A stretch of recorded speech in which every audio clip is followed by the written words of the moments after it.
नमस्ते। आज के इस खास एक्सप्लेनर में हम आसमान के सबसे जादुई अजूबे इंद्रधनुष यानी रेनबो के पीछे की पूरी कहानी डिकोड करने वाले हैं। इसका विज्ञान क्या है, इसका इतिहास और इससे जुड़ी पुरानी कहानियां क्या कहती हैं। चलिए इस सतरंगी रहस्य को मिलकर सुलझाते हैं।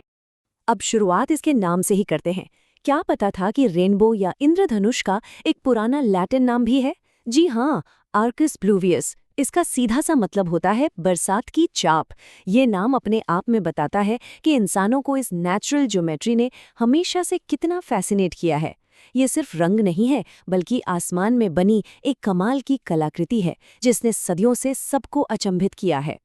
अच्छा, तो अब इस बात की गहराई में चलते हैं। जरा सोचिए, जब विज्ञान इतना एडवांस नहीं था, तब लोगों ने इस सतरंगी जादू को कैसे समझा होगा। यूनानी कहानियों यानी ग्रीक माइथोलॉजी में इसे धरती और स्वर्ग को जोड़ने वाला एक पुल माना गया, एक दिव्य रास्ता। वहीं दूसरी तरफ प्राचीन सर्बिया के लोग मानते थे कि ये सीधे तूफान के देवता का विशाल धनुष है। मतलब इंसान ने हमेशा से आसमान के इन रहस्यों को अपने अपने तरीके से एक गहरा अर्थ देने की कोशिश की है। लेकिन कहानियों से निकलकर जब हम साइंस की तरफ मुड़े तो चीजें और भी दिलचस्प हो गईं। इस सफर पर नजर डालें तो 200 ईस्वी में अलेक्जेंडर ने सबसे पहले इसके डार्क बैंड को पहचाना। फिर 1637 में रेने डेकार्ट ने बताया कि भैया तो बारिश की बूंदों से रिफ्लेक्ट होने वाली रोशनी का कमाल है। इसके बाद 1666 में महान आइजैक न्यूटन ने इसमें रंगों का पूरा गणित समझा दिया। और हाँ, 1994 में शेफील्ड का वो ऐतिहासिक रिकॉर्ड भी बना, जिसके बारे में हम आगे चलकर विस्तार से बात करेंगे। और ये बात बहुत ही शानदार तरीके से दिखाती है कि हमारे शुरुआती साइंटिफिक ऑब्जर्वेशंस कितने कमाल के थे। उदाहरण के लिए अलेक्जेंडर बैंड को ही ले लीजिए। ये असल में आसमान का वो गहरा डार्क हिस्सा है जो कभी कभी दो इंद्रधनुषों के ठीक बीच में दिखाई देता है। हैरानी की बात तो ये है कि ये कोई आज की मॉडर्न खोज नहीं है। इसे तो 200 ईसी में ही अलेक्जेंडर ने डिफाइन कर दिया था, बिना किसी मॉडर्न टेलीस्कोप के आसमान की इतनी सटीक स्टडी। खैर, अब आते हैं असली सवाल पर। ये सतरंगी चाप आखिर बनता कैसे है? इसके पीछे की फिजिक्स सच में माइंड ब्लोइंग है। देखिए, सूरज की रोशनी हमें भले ही सफेद लगती है, पर असल में इसमें सारे रंग छिपे होते हैं। तो जब बारिश होती है और ये सफेद रोशनी हवा में लटकी लाखों करोड़ों पानी की बूंदों से टकराती है, तो एक जादू होता है। ये छोटी छोटी बूंदें बिल्कुल नन्हे प्रिज्म की तरह काम करने लगती है। रोशनी इनमें जाती है, रिफ्रैक्ट होती है और पलक झपकते ही वो छिपी हुई सफेद रोशनी अपने सातों रंगों में टूटकर पूरे आसमान में बिखर जाती है। और वो 7 रंग कौन से हैं? लाल, नारंगी, पीला, हरा, नीला, इंडिगो और बैंगनी। इन्हें याद रखने का एक बहुत ही आसान सा फॉर्मूला है, रॉय जी बीव। लेकिन यहाँ एक बड़ा ही दिलचस्प हिस्टोरिकल फैक्ट है। 1666 में आइजैक न्यूटन ने ही प्रिज्म का इस्तेमाल करके ये साबित किया था कि सफ़ेद रोशनी में ये सारे रंग होते हैं। और मज़ेदार बात यह है कि न्यूटन ने ही इस लिस्ट में बैंगनी और नारंगी रंग को स्पष्ट रूप से जोड़ा था। पर न्यूटन के आने से पहले क्या था? ये सुनकर शायद थोड़ी हैरानी हो, लेकिन पहले पूरी दुनिया यही मानती थी कि इंद्रधनुष में सिर्फ 5 ही रंग होते हैं। जी हाँ, सिर्फ 5। और मजे की बात तो ये है कि चीन की पारंपरिक संस्कृति में आज भी यही माना जाता है कि रेनबो 5 रंगों का ही होता है ना कमाल की बात? साइंस और कल्चर का ये टकराव सच में सोचने पर मजबूर कर देता है। अब एक सवाल उठता है कि भाई ये नज़ारा हमें रोज क्यों नहीं दिखता? इसे देखने के लिए कुछ खास शर्तों का पूरा होना जरूरी है। सबसे पहली और सबसे ज़रूरी शर्त, देखने वाले की पीठ हमेशा सूरज की तरफ होनी चाहिए। इसके अलावा ये आमतौर पर झरनों के पास, जहां हवा में खूब नमी हो, या फिर भूमध्य रेखा यानी इक्वेटर के आसपास वाले इलाकों में ज़्यादा बनते हैं। और सबसे बेहतरीन टाइम, दिन ढलने के ठीक पहले, यानी आखिरी 4 घंटों की धूप में ये सबसे ज़्यादा चमकदार और साफ दिखाई देते हैं। इसके साथ ही एक बहुत ही मज़ेदार ज्योमेट्रिकल रूल भी जुड़ा है। आसमान में सूरज की ऊंचाई और इंद्रधनुष की ऊंचाई का आपस में एकदम उल्टा कनेक्शन होता है। मतलब अगर सूरज आसमान में काफी ऊंचा है तो इंद्रधनुष नीचे की तरफ बनेगा, और इसके बिल्कुल उलट, जब सूरज ढल रहा होता है यानी नीचे होता है, तो इंद्रधनुष आसमान में काफी ऊंचाई पर और एकदम विशाल आकार का दिखाई देता है। अच्छा, अब एक ऐसा राज खोलते हैं जो हमारे बचपन के भ्रम को एकदम से तोड़ देगा।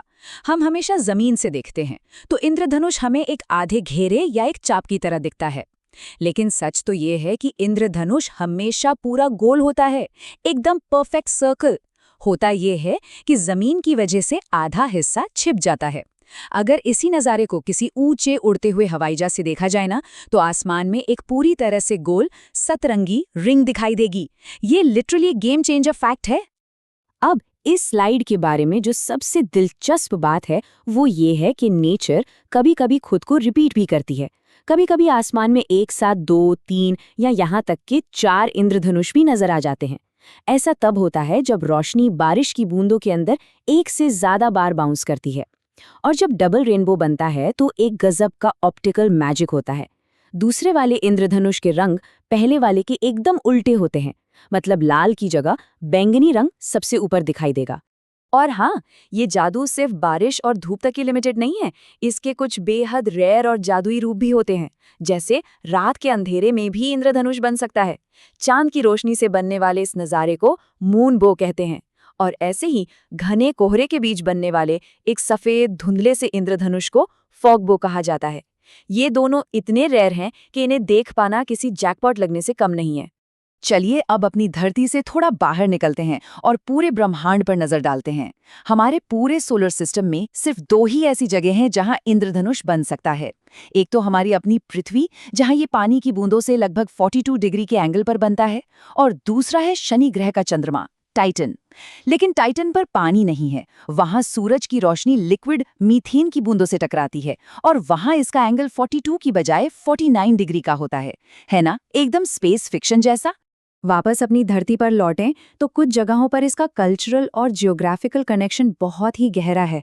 जैसे अमेरिका के हवाई को देख लीजिए, वहां धरती पर सबसे ज्यादा इंद्रधनुष दिखाई देते हैं, इसीलिए ऑफिशियली उसे द रेनबो स्टेट कहा जाता है। और दूसरी तरफ साउथ अफ्रीका को वहां की डाइवर्सिटी और यूनिटी की वजह से पूरी दुनिया में एक रेनबो नेशन के तौर पर जाना जाता है। और अब बात करते हैं उस हिस्टोरिकल रिकॉर्ड की जिसे हमने शुरुआत में टीज किया था। मौसम विज्ञान के इतिहास का एक बहुत बड़ा माइलस्टोन है, नंबर 6। 14 मार्च 1994 को इंग्लैंड के शेफील्ड शहर में एक ऐसा इंद्रधनुष निकला जो आसमान में लगातार 6 घंटे तक टिका रहा। सुबह 9 बजे से लेकर दोपहर 3 बजे तक ये आज तक का सबसे लंबे समय तक देखे जाने वाला इंद्रधनुष है। सोचिए, 6 घंटे तक आसमान में एक सतरंगी चाप। इन सब फैक्ट्स को जानने के बाद एक बहुत ही बेसिक लेकिन हैरान करने वाली बात याद रखनी चाहिए। इंद्रधनुष असल में सिर्फ एक ऑप्टिकल इल्यूजन है, एक दृष्टिभ्रम। इसका कोई फिजिकल वजूद नहीं होता, इसलिए इसे कभी छुआ नहीं जा सकता। और इस बात का सबसे बड़ा सबूत क्या है? अगर सीधे पोलराइज्ड चश्मे पहनकर इसे देखा जाए, जो खास तरह की लाइट वेव्स को ब्लॉक कर देते हैं, तो वो चमकता हुआ विशाल इंद्रधनुष आंखों के सामने से लिटरली गायब हो जाएगा, एकदम गायब। साइंस के इस पॉइंट पर आकर एक बहुत ही गहरा और फिलोसॉफिकल सवाल दिमाग में आता है। जब हर पानी की बूंद रोशनी को एक बिल्कुल सटीक एंगल से रिफ्लेक्ट करती है, तो क्या इस पूरी दुनिया में कभी भी कोई 2 इंसान बिल्कुल एक ही इंद्रधनुष देखते हैं? इस बारे में थोड़ा सोचकर देखिए। और इसका साइंटिफिक और बेहद काव्यात्मक सा जवाब है, बिल्कुल नहीं। पास पास खड़े 2 लोग भी असल में एक ही इंद्रधनुष नहीं देख रहे होते। हर इंसान के देखने का एंगल और उसकी जगह थोड़ी सी अलग होती है। इसीलिए बारिश की बूंदें हर किसी के लिए एक बिल्कुल नया और यूनिक रिफ्रैक्शन बनाती हैं।